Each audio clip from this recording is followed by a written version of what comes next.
America के वित्त मंत्री स्कॉट बेसेंट की धमकी आई है, आज ईरान पर होगा सबसे बड़ा हमला।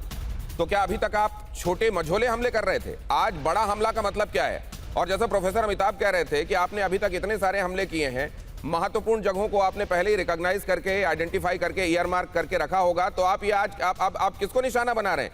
क्या इसीलिए इमाम हुसैन यूनिवर्सिटी पर आज बम गिरने की खबर आई?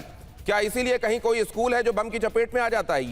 ये वो सवाल हैं जो बड़े होते जा रहे हैं। लेकिन ये कहा गया है बेसेंट की तरफ से कि हमारा सबसे बड़ा बमबारी अभियान होगा, ईरानी मिसाइल लॉन्चरों को तबाह कर देंगे। ये वाला बयान देने के लिए बेसेंट साहब को क्यों आना पड़ा? वित्त मंत्री को आके ये क्यों बताना पड़ रहा है कि हम सबसे बड़ा हमला करेंगे? ये जो लोग बयान देते रहे अभी तक, डोनाल्ड ट्रंप बोल देते, अरे पीट हेक्सेथ बोल देते, नहीं तो मार्को रूबियो बोल देते, इनको आके क्यों बोलना पड़ रहा है जनरल सिवाच? देखो ये बड़ी विडंबना है कि जो फाइनेंस सेक्रेटरी, इसका इससे क्या मतलब? हाँ। तो ये सच्चाई है, कहीं ना कहीं पूरे अमेरिका के अंदर अभी डायरेक्शन लेस हो गया। कहीं ऐसा तो नहीं हुआ है सर कि हम तो बहुत सारी बातें बोल चुके, उनमें अब क्रेडिबिलिटी का मसला होने लगा है, अब आप जाइए, आप संभालिए थोड़ी देर के लिए मोर्चा। हाँ, दीपक वोरा सर, ऐसा है तो नहीं? मैं आ रहा हूं सर आपके पास, दीपक सर की भी रजामंदी इसमें ले लूं, क्या सोचते हैं वो? आप 100% ये कह रहे हैं ये उन्होंने बताने की कोशिश की है, हम सब एक ही पन्ने पे हैं, we are on the same page. अच्छा, चाहे ये हो चाहे वो हो, हमारे अंदर की कोई फूट नहीं है, क्योंकि बहुत से लोग कह रहे थे मार्को रूबियो ने ये कहा, उसने ये कहा। तो सर तुलसी गबार्ड को भी बीच में ले आते, कभी उनके स्टेटमेंट्स भी कभी दे लेते। तुलसी गबार्ड जो ये कहती रही कि इस तरीके का कोई, हमारी खुफिया सूचनाएं यही हैं कि कोई वहां पर परमाणु बम नहीं बन रहा है, फिर तुलसी गबार्ड से भी कुछ स्टेटमेंट दिला लेते। वो थोड़ा सा उसको साइड लाइन पे रखो ना, पूरा जो पूरी मुसीबत तो इसीलिए है कि वो एटम बम बना रहा है। मेन इश्यू तो वही है ना सर, बाकी तो एंसिलरी हैं, मिसाइल है, ये है, वो है, हुती है, फूती है, ये मेन चीज, no nuclear bomb for Iran, period, कहानी खत्म, पैसा हजम। ये वो सर, मेरे को वो वाली बात याद आ रही है कि कोई एक आदमी था, वो बस में किसी के साथ झगड़ पड़ा कि तुमने ये मेरे को धक्का क्यों मारा, और तो तुमने अभी मैं गिर जाता तो उसने कहा भाई साहब मैंने धक्का मारा ही नहीं, मैं आपसे देखिए कितनी दूर खड़ा हुआ हूं, अरे मेरा हाथ पैर टूट जाता तो क्या होता, ये सब वो बनाने लगा। उसने कहा भाई साहब मैंने धक्का मारा ही नहीं है। उसने और ज्यादा बताया, मेरे घर में फिर मेरी पत्नी जो है वो बेवा हो जाती, क्या होता?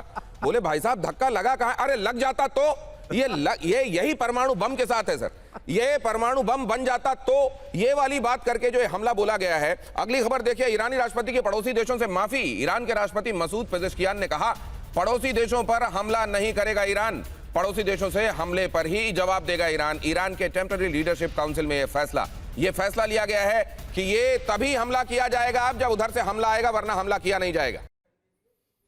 ये एक बहुत इंपॉर्टेंट जेस्चरिंग भी है, मैसेजिंग भी है, खास तौर से क्या इस्लामिक ब्रदरहुड के नाम पर इस्लामिक कंट्रीज को एकजुट करने का प्रयास भी है इसमें, कर्नल शैलेंद्र?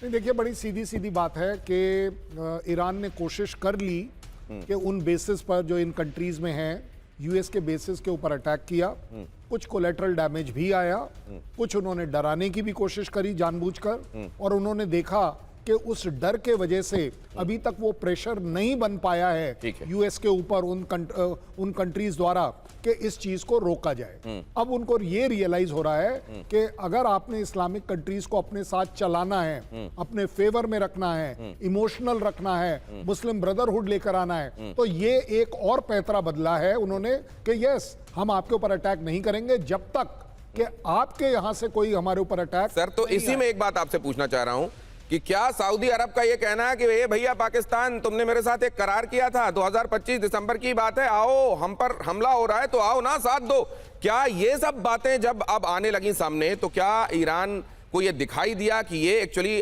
अलग तरीके से स्पाइरल हो सकता है, इसलिए स्टेटमेंट दिया जाना चाहिए? दीपक सर कुछ कहना चाह रहे हैं, प्रोफेसर अमिताभ आपके पास भी। इतना ही कहना चाहता था कि वो एक है ना राक्षस मंत्री वहां का, जिहादिस्तान का, क्या नाम है उसका, ख्वाजा कुछ है वो, तो उसने यही कहा था कि हमने ईरान को याद दिलाया कि हमारी अग्रीमेंट है सऊदी अरेबिया के साथ, अगर उन पे हमला होगा तो हम कूद पड़ेंगे, सिर मेरा कूद पड़ोगे, तुम तालिबान के साथ तो निपट नहीं पा रहे हो, वहां जा रहे हो अमेरिका की मुखालफत करने, एरेंट नॉनसेंस। मेरा अपना मानना है सर कि तो सर इससे धुल गया क्या ये मुस्लिम नेटो वाला, ये सब खत्म हो गया, मेरे पास परमाणु बम है, सारे इस्लामिक वर्ल्ड को मैं प्रोटेक्शन दूंगा, ये तमाम भ्रम धुल गए हैं क्या यहाँ पर? सिवाज सर आपका भी कमेंट इस पर। देखो मेरे को लगता है दिनेश, एक तरफ खाई एक तरफ कुआ है पाकिस्तान के लिए। अब ये समझ नहीं आ रहा कि वो जो डिफेंस पैक्ट है आज मिले हैं जो आसिम मुनीर इनके डिफेंस मिनिस्टर से, कि भाई इसमें आर्टिकल 5 की तरह है कि अगर एक देश पे हमला है तो दोनों पे है। तो सऊदी कह रहा है ईरान ने हम पे हमला किया है तो आप मिलें। अब समझ नहीं आ रहा है पाकिस्तान करे तो करे क्या। पाकिस्तान तो चारों तरफ तो सर ये तो बड़ा इंपॉर्टेंट बात। अब देखिए अफगानिस्तान जो है वो ये बताएगा नहीं, वो ये बताएगा कि देखो एक तरफ वो लोग जो असल में अमेरिका की सरपरस्ती में कहीं ये भूल गए कि इस्लाम उनसे किस राह पर चलने के लिए कहता है। एक तरफ देखो ईरान जिसने झुकना गवारा नहीं किया, और मैंने तो सबसे पहले सॉलिडारिटी ईरान के साथ दिखा दी थी। और ये पाकिस्तान यही डिजर्व करता है जो टीटीपी के साथ कर रहा है। प्रोफेसर अमिताभ ये सब भी होगा क्या? देखिए मुझे तो लग रहा है कि अब ईरान का एक ही नेबर बच गया जिसपे उसने अटैक नहीं किया है, वो है पाकिस्तान। अब जब वो पाकिस्तान पे कहेगा तो दोनों एक दूसरे को कहेंगे कि आप पर अटैक हुआ, आपने मुझे सपोर्ट नहीं किया, मुझ पर हुआ, अब मैं नहीं करूंगा। तो सर वो तो यार अपना बेस इस्तेमाल होने दे रहा है बलूचिस्तान में एक। लेकिन अभी तक ईरान के पल्ले नहीं चढ़ा है वो। हाँ। तो जब चढ़ेगा तब वो पता चला। एक तो ऑलरेडी वो वॉर कर रहे हैं, राइट।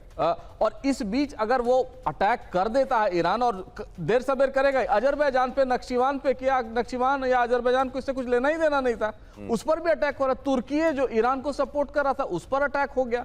तो जो स्थिति बन रही है इस समय, पाकिस्तान उसकी जद में आएगा ही। पाकिस्तान उसके लिए प्रिपेयर्ड भी हो रहा होगा, और पाकिस्तान का जो दूसरा पड़ोसी है वो अब क्या करेगा ये भी समझ में नहीं आ रहा है। वो तो चुपचाप तेल खरीदने के चक्कर में है।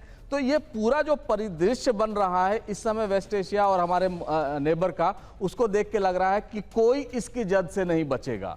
और जब ये युद्ध खत्म होगा तो पूरा वेस्ट एशिया ही नहीं पूरी दुनिया बदल जाएगी। आप ये भी समझिए दिनेश जी, जब सेकेंड गल्फ वॉर हो रहा था 2003 में, तो यूरोप और दुनिया के 35 देश आए थे अमेरिका के सपोर्ट में यहां पर न्यूक्लियर बॉम्ब खोजने सद्दाम हुसैन का। किसी को नहीं मिला। जॉन मेजर ने अपॉलॉजी मांगी ब्रिटिश पार्लियामेंट में, कहा कि हम झूठ बोल रहे थे, यहां कुछ नहीं था। यहां भी वही है, इनको पता है कि यहां न्यूक्लियर बॉम्ब नहीं है, या न्यूक्लियर बॉम्ब जो था वो हमने जून में खत्म कर दिया था इनके इंस्टॉलेशंस को।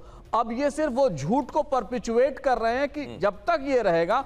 और मैं ये भी बता दूं, जब नया वेस्ट एशिया बनेगा इसके बाद, उसमें इजराइल की पकड़ बहुत मजबूत होगी। उस समय सऊदी अरेबिया और इजराइल का टेंशन बढ़ेगा। उस समय अमेरिका क्या करेगा? ये तो सर बहुत खतरनाक बात आप कह रहे हैं। कॉम्प्लिकेटेड चीज होता है। ये तो लग रहा है सर एक के बाद दूसरा, दूसरे के बाद तीसरा। ये असल में अब वैसा हो गया जैसे एक साइकिल गिरती है, वो उसके बगल में पूरी साइकिलें लुढ़कती चली जाती हैं।